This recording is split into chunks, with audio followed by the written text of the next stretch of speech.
வடிவேலு நாள் நைட்டு ஒரு வீட்டுக்குள்ளே புகுந்து ஆடை திருடிட்டு போயிடுவார். அதை அவரும் கண்டுபிடிச்சிருவார் முதலாளியும். பாரு பஞ்சாயத்தை கூட்டி உன்னைய என்ன பண்ணுறேன் பாரு அப்படின்னு சொல்லி அடுத்த நாள் பஞ்சாயத்தை கூட்டுவார். அதற்கு பிறகு வடிவேலு பண்ணுற டார்ச்சரில், ஐயா என் ஆடு களவாடவே போகலை, நானா அது ஆடு தொலைஞ்சதாக கனவு கண்டேன், என்னை விட்டுருங்க அப்படின்ட்டு போவார். அது மாதிரி ட்ரம்ப் இப்போது பத்திரிக்கை முன்னாடி ஒரு முக்கியமான ஒரு விஷயத்தை சொல்லி அழுதுருக்கார். பார்த்து பார்த்து வளர்த்தனே இந்த யுஎஸ்எஸ் ஜெரால்ட் ஆர் போர்டு கப்பலை, இப்போ அது பதுங்கி போச்சு, ஐலாண்டுக்கெல்லாம் தப்பிச்சு போச்சு, ஆனாலும் விடமாட்டேன்னு சொல்லி ஈரான் துரத்தி அடித்தாங்க.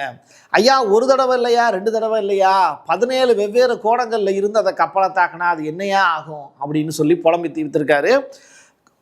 கிட்டத்தட்ட இந்த யுஎஸ்எஸ் ஜெரால்ட் ஆர் போர்டு கப்பல் இருக்குல்ல, அது ஈரான் எந்த அளவுக்கு ஃபாலோ பண்ணுச்சோ அந்த அளவிற்கு அதை நம்ம ஃபாலோ பண்ணி கடைசியாக அது குரோஷியாவில் போய் இப்போது ரெஸ்ட் எடுத்துக்கிட்டு இருக்குங்கிற தகவல் வரைக்கும் கொடுத்துருக்கேன்.